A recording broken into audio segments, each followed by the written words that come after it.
జోరలంక అనే ఊరిలో రాఘవ అనే వ్యక్తి జీవించేవాడు.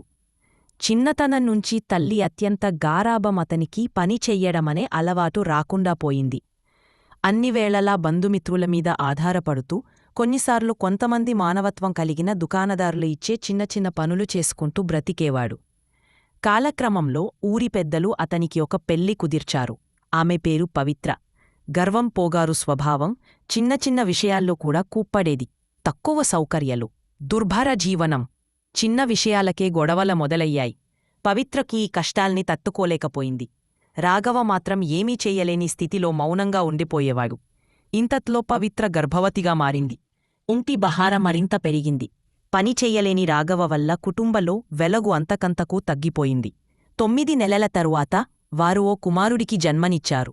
అతని పేరును రాకేష్ అని పెట్టారు. చీకటి జీవితంలో చిన్ని వెలుగు కిరణం అతడు. కాని అదృష్టం అప్పటికి కూడా మారలేదు.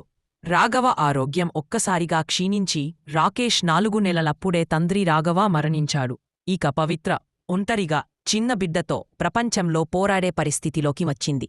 ఇలా 2 ఏళ్లు గడిచిపోయాయి. ఆ ఇంట్లో మానవీయత కన్నా బాధ, నిందలు ఎక్కువాయి.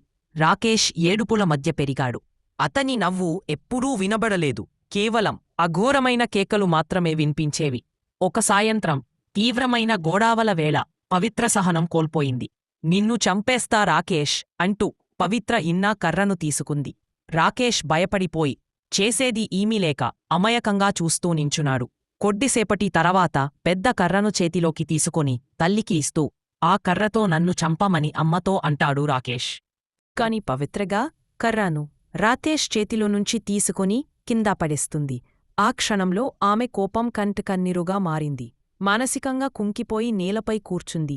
వెంటనే రాకేష్ను దగ్గరికి తీసుకుని గట్టిగా కౌగిలించుకుంది.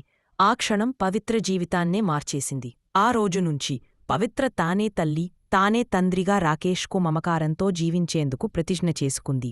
గాయాల్ని పెట్టినప్పటికీ ప్రేమ ఆ గాయాలకు మణినెపి చేసింది. ఆ రోజునుంచి ఇద్దరూ అన్నదమ్గా జీవితం గడిపారు.